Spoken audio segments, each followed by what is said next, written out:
Hello there. Today I'm continuing my look at Jacob's Creek, a brand which is celebrating its 50th anniversary this year. Although Jacob's Creek is no longer the biggest selling Australian brand, it has, however, played a really key part in the development of Australia's wine exports. Historically, the brand is based in the Barossa Valley, and the watercourse that is there, Jacob's Creek, gives it its name. And the brand has built a reputation for producing good value wines. Today, the Jacob's Creek wine portfolio spans over 30 different individual varieties and styles, grouped across nearly 10 distinct commercial tiers and specialty collections. So first of all, you have the classic wines, and that's what I'm looking at today. This is the 2025 Jacob's Creek Classic Merlot. And these are everyday drinking wines, either single varietal or popular blends. Next, they have a reserve range, which is not only a sort of a step up in quality, but also tends to be regionally focused, whereas the classic range is simply labelled as Wine of Australia. They have a range called Double Barrel, which they developed quite a bit. It started off quite experimentally, aging wines in barrels that had formerly held spirits, so Jamaican rum casks, Scotch whisky casks, bourbon casks. There's a range called Le Petit, which they describe as modern, fresh Australian twists. So I don't really know quite what they mean by that. There are sparkling wines. They make Pinot Noir and Chardonnay blends. They make Prosecco. And they also make sparkling Moscato. There's the Unvined range, which is a range of dealcoholized wines with less than 0.5% of alcohol. And then they say there are also heritage and limited release wines, which could be single vineyard wines or selections from a particularly good vintage. Those are premium, experimental and small batch wines. Fruit for Jacob's Creek is predominantly sourced from South Australia. When I look at their marketing, they talk about them coming from Coonawarra, the Adelaide Hills and Barossa Valley region, but actually I'm pretty sure there's almost no fruit from any of those premium regions going into the classic wines. They are making somewhere in the region of 6 million cases of wine a year. So that comes out at about 75 million bottles. Their wines are all made at their Riverland Flat winery, located at the south end of the Barossa Valley. And today, their wines are exported to somewhere up to 70 countries. Now, Jacob's Creek was originally made as a brand of the Orlando winery. Over a period in the late 80s and early 90s, the name Orlando was removed from the labels, and Jacob's Creek was very much marketed as an independent brand. However, there are several other companies involved in the naming and the development of the Jacob's Creek brand. The first of those I should mention is G. Gramp and Sons. So the Gramp family came to the Barossa Valley in 1847 from Bavaria, and Johann Gramp purchased land on Riverland Flat next to Jacob's Creek and planted a vineyard here. Commemorating that, the date 1847 is on the label of Jacob's Creek. They released their first wines under the Orlando label in 1850. This made them some of the earliest grape growers and winemakers in the Barossa Valley. The first vines planted in the Barossa Valley are believed to have been at Tanunda in 1843 by somebody called Christian Auricht. And in fact, one of the great historic wineries of the Barossa, Yalumba, didn't plant their first vineyard till 1849. So Johann Gramp really was a pioneer of winemaking in the Barossa. The story of Jacob's Creek, however, starts a few years earlier in 1839, when British surveyors, under the direction of Colonel William Light, surveyed the Barossa Valley. And it was one of his assistants, William Jacob, who surveyed this sort of southeastern corner where Riverland Flat is. And I think Jacob must have done a good job, because in recognition of his work, Light elected to name the creek here Jacob's Creek. It was a year later in 1840 that Jacob, with his brother John, and they were later joined by their sister Anne, bought a plot of land on the banks of the creek that bore his name. They planted vines here in 1854 and made their first wine in 1859. Now, Jacob lived out his days here, dying in 1902, and in 1916 the Jacob family sold their vineyards and winery to G. Gramp and Sons. Moving on to the 1950s and 60s sees Gramps as very important producers in Australia, introducing technology that revolutionised the way that both sparkling wines and white wines were made. Gramps imported equipment from Germany to enable them to make Charmat method sparkling wine, and their brand Barossa Pearl became a firm favourite amongst Australian sparkling wine drinkers. Similarly, their use of stainless steel tanks and temperature-controlled fermentation allowed them to make delicate aromatic Rhine Rieslings such as their Steingarten Riesling. In 1971, G. Gramp and Sons was purchased by Reckitt and Coleman, and in 1976 the company released Jacob's Creek Claret. Its first vintage was the 1973, and it was a blend of Shiraz and Cabernet with a little Malbec. This wine was actually exported to the UK, but there it was sold as William Jacobs, a wine marketed as being imported and bottled by Coleman's of Norwich. Jacob's Creek rapidly became Australia's top-selling red wine. I believe it reached that landmark in 1980, only 4 years after its first release. Given the massive traction that the Jacob's Creek name was gaining in Australia and elsewhere, Coleman's rapidly phased out the William Jacobs name and aligned the UK's branding with that from Australia as Jacob's Creek. With this change coming ahead of a massive export push that was aimed at for 1984. Now, as far as the growth of the Jacob's Creek brand is concerned, the initial vintage had been just 18,000 cases. Within 10 years, they were making 150,000 cases a year. By 1993, they were exporting 2 million cases of Jacob's Creek a year. And in fact, in 1994, Jacob's Creek received the honour of the Maurice O'Shea Award. And the Maurice O'Shea Award is an award given within Australian wine, normally to an individual who's made a huge contribution to the industry, instead of which the brand Jacob's Creek was given this for its export success in 1994. Now, in 1989, the French company Pernod Ricard had acquired Orlando and its Jacob's Creek brand as its first expansion into Australasia. More recently, in April 2025, Pernod Ricard's wine arm was purchased by a company called Australian Wine Holdco Limited that already owned Accolade, and they merged these two companies to form a new global wine company called Vinarchy. And Vinarchy's portfolio is quite wide. It includes brands such as Hardy's, Jacob's Creek, Orlando, their sister brand St Hugo in Australia. From New Zealand, they have Stoneleigh, Brancott Estate and Church Road.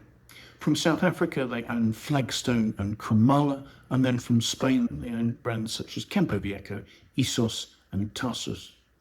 Now, I believe Jacob's Creek sources the fruit for its classic Cabernet Shiraz from vineyards principally in the Riverland region of South Australia and also the Langhorne Creek region, with this fruit supply being supported by some additional fruit from the Murray-Darling region. Now, it seems fair to assume, given the fact that the price constraints will be the same, that fruit sourcing for the Merlot will be akin to this. The only thing I'd say from the research I've done is it's possible that there's less of an influence from the Murray-Darling region on the Merlot. Now, the Riverland is about 200 kilometres northeast of Adelaide. It's on the Murray River. It centres around the towns of Renmark, Berry, Loxton and Barmera. These are sun-drenched, flatland, highly mechanised vineyards that, thanks to the availability of irrigation, are able to consistently produce large volumes of affordable bulk wines. In contrast, Langhorne Creek is on the Fleurieu Peninsula, which is 60 kilometres southeast of Adelaide, by the coast near the mouth of the Murray River and near Lake Alexandrina. The region is a floodplain. It has deep alluvial soils, and it's well known for providing blenders with soft, fleshy and deeply coloured fruit for the production of quality red wines. And this is what gives the wines in the classic blend their soft tannins and reliable mid-palate fruitiness. Now, back in the 1990s, that Orlando planned for the success of Jacob's Creek and spent $15 million planting vineyards in the Langhorne Creek region. Now, today, they have somewhere in the region of 300 hectares there. And I think it's fair to say that it's the Langhorne Creek fruit that really underpins the quality of the red wines in the Jacob's Creek Classic range. Now, I also mentioned the Murray-Darling region. In many ways, it's very similar to the Riverlands. We're across the South Australian border into New South Wales and Victoria. So again, an irrigated, flatland area that consistently produces reliable bulk wines. Now, as well as their own vineyards, Jacobs Creek proudly work with over 120 independent growers. Most of these are family-owned and they're looking for long-term relationships with growers. Jacobs Creek say that they treat them as wine growers, very much with the idea that it's the quality of the fruit that defines the final wine. To this end, Jacobs Creek have their own viticulture team who will go out and work closely with growers throughout the growing season. So the decisions they will advise on include irrigation decisions, ensuring that fruit isn't detrimentally affected by the vines being over or underwatered. They'll advise on canopy management, ensuring that there's enough leaf cover to ripen the fruit and to provide shade where necessary, but not so much that shading will reduce fruit quality. They'll advise on bunch weights to ensure crop levels aren't too high. They will, of course, determine picking times, and then once harvest is over, the team will return and they'll advise on pruning in order to set the crop for the next year. And it is very much the idea of creating a vineyard in balance, so the decisions that are made aren't simply affecting that vintage, they'll affect the balance of the vineyard and thus the vintages that are to come. Now, Jacobs Creek also make a point of saying that they're committed to sustainability. In fact, they make it clear in a note on the label. They talk about encouraging healthy soils and doing this through the preservation and the encouragement of biodiversity and through the use of regenerative agriculture. They're interested in building resilience to climate change in their soils. They're exploring ways to reduce their carbon footprint, to invest in renewables, to cut outputs, to cut their operational footprint, and to increase their use of sustainable packaging. Now, all of these, of course, are goals that any high-profile brand should aspire to. And I think Jacobs Creek certainly are making steps in that direction. They say that in all their own vineyards, they maintain permanent inter-row plantings. And they do this to improve soil health and to encourage biodiversity. They talk about having made 63 hectares of native plantings, again, to encourage biodiversity, to support native insects, and to provide wildlife habitats. They've done work to restore 35 hectares of wetland around Jacobs Creek itself. And they're marketing, so they're currently testing and trialling regenerative viticulture techniques in 3.5 hectares of their vineyard. All this is very creditable. However, I would make the point that if they have 300 hectares of vineyard in Langhorne Creek alone, they have a little way still to go with the introduction of regenerative agriculture to all their vineyards. As far as winemaking is concerned, I don't have a lot of detail. I think it's fair to say that with the economic pressures of producing a brand, this will all be made from machine harvested fruit and will be fermented in temperature controlled stainless steel tanks. They say all their winemaking is done at the winery in Riverland Flat in the Barossa Valley, and there's mention on the back label of subtle oak. Now, they don't actually mention barrels. I did see one note somewhere in some marketing literature that suggested that the Merlot was aged in barrel, and that was quite an old note, and I'm a little dubious about its accuracy anyway. Although what I did find after I'd made the video for the Shiraz Cabernet was a suggestion that where technical oak has been used, i.e. the addition of oak staves or oak chips to the fermentation, Jacobs Creek will only ever use staves, and including those in the fermentation tank is actually the most easily controllable way of introducing these technical oak flavours into a wine, tending to be more subtle and controllable than the use of oak chips. Now, we're told that the Jacobs Creek Classic range is designed to offer fresh, great tasting wine created to drink now by consumers looking for value and reliable quality for everyday drinking. So let's take a look at the wine, shall we? Looking at it, it has a medium depth of a ruby red there. There's a slightly pinker note to the rim. The wine is labelled as having 14% alcohol, which is slightly higher than the Shiraz Cabernet I tasted recently. And I suppose it is slowly forming some tears on the side of the glass there, but it's a little reluctant to do so. So perhaps it's not going to be that full-bodied. So let's see what we make of the aromas, shall we? The nose has quite a clean, fruit-forward aspect. Some soft red fruit, some hints of strawberry, perhaps a little bit of slightly spicy raspberry, and then following that, some red plum notes. Now, overlaying the fruit, there are some delicate notes of peppery spice. And there are some slightly greenish capsicum hints, which can sometimes be a bit of a marker for Merlot. So let's have a taste and see what we make of it, shall we?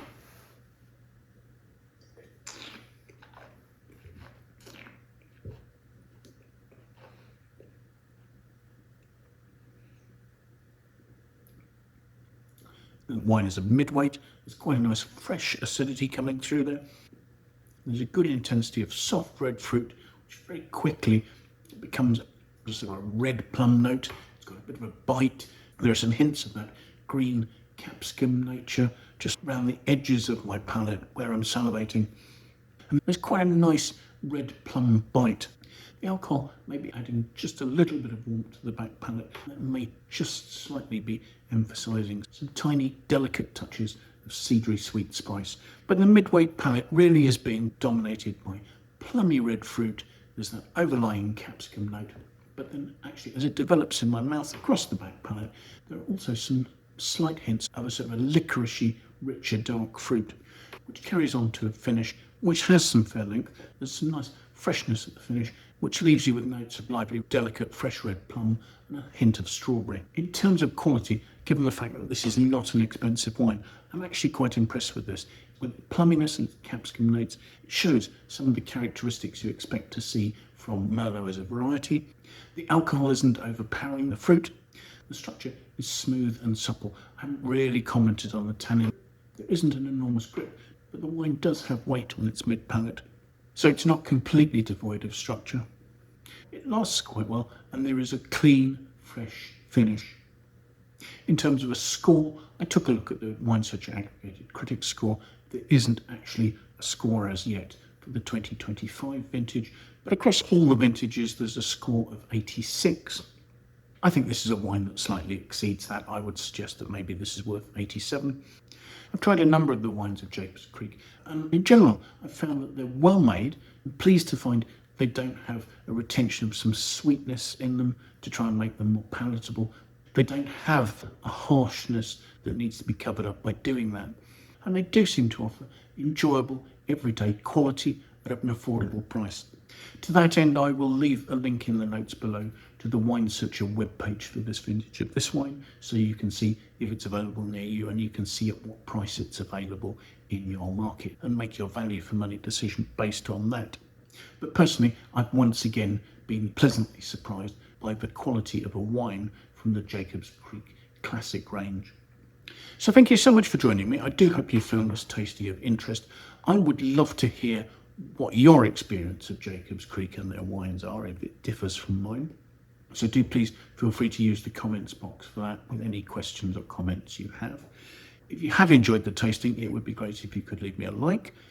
If you would like to watch more of these videos, do please consider subscribing to my YouTube channel. It would really help me to develop it further, to have a larger follower base. And to that end, if you have any friends you think might like to watch, I'd be delighted if you felt you could pass the video on to them. That would be a fantastic endorsement. So thank you once again for taking the time to join me. I really hope that maybe you'll be able to make some time sometime in the near future and come and join me for another tasting. Till then, bye for now.